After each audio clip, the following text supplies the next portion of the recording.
Shalom anak-anakku kelas 2 yang diberkati Tuhan. Apa kabarnya hari ini? Bu Feby berharap semua dalam keadaan sehat dan tetap semangat ya. Nah, sebelum kita memulai pelajaran agama hari ini, mari kita berdoa terlebih dahulu.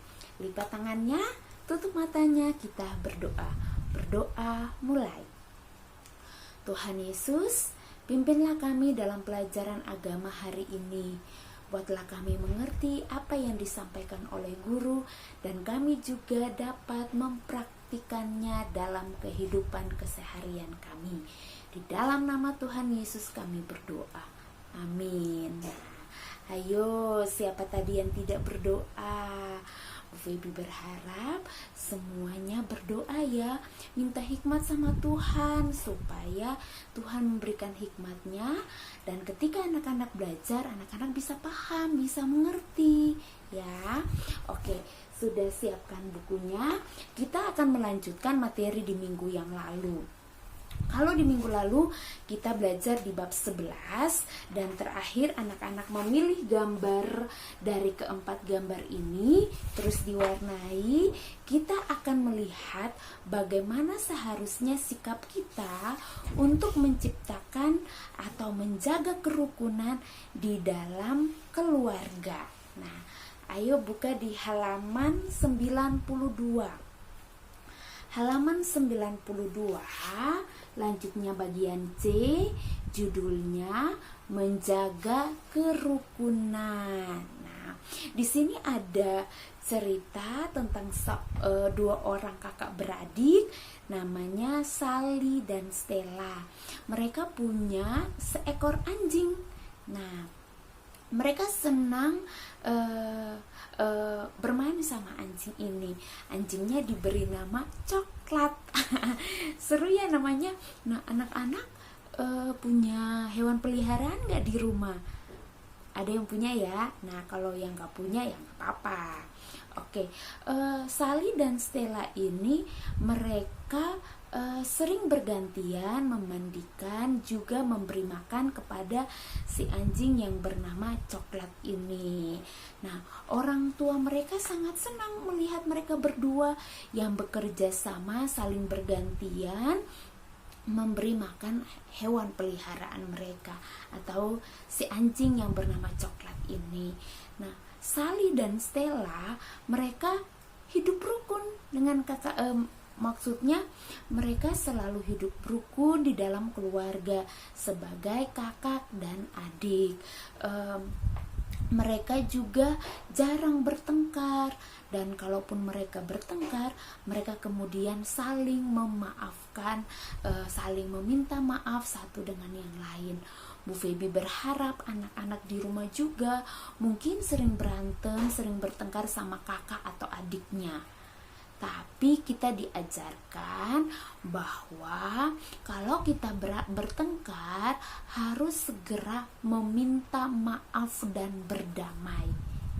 Karena kerukunan itu diciptakan kalau kita menunjukkan kebaikan dan juga kedamaian.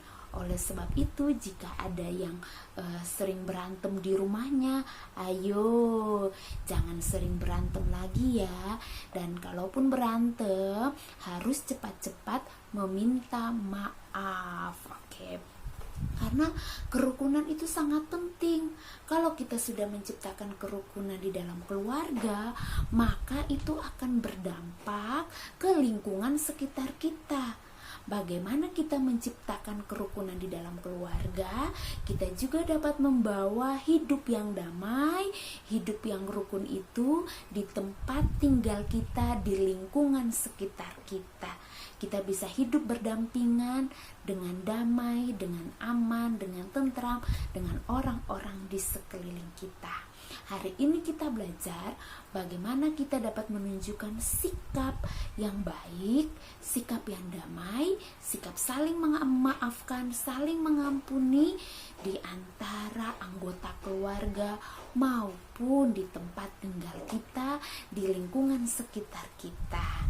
Nah, ada cerita di dalam Alkitab tentang Yusuf dan saudara-saudaranya. Nah, kalau anak-anak rajin ke sekolah minggu atau sekolah minggu online-nya, pernah mendengar bahwa Yusuf dijual oleh saudara-saudaranya. Namun pada akhir cerita itu Yusuf tidak membalas kejahatan dengan kejahatan. Meskipun saudara-saudaranya menjual dia, tapi dia tidak membalas mereka. Dia malah memaafkan mereka, hidup berdamai dengan mereka.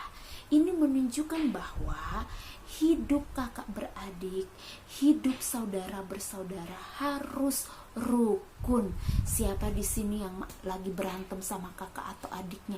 Ayo cepet-cepet minta maaf dan saling berdamai. Oke anak-anakku yang diberkati Tuhan, hari ini Bu Feby tidak memberikan tugas, hanya penekanan soal bagaimana anak-anak harus menciptakan kerukunan di mana anak-anak berada di rumah maupun di lingkungan sekitar anak-anak ya.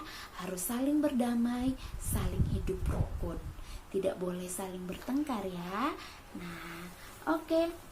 Hari ini Bu Feby tidak memberikan tugas.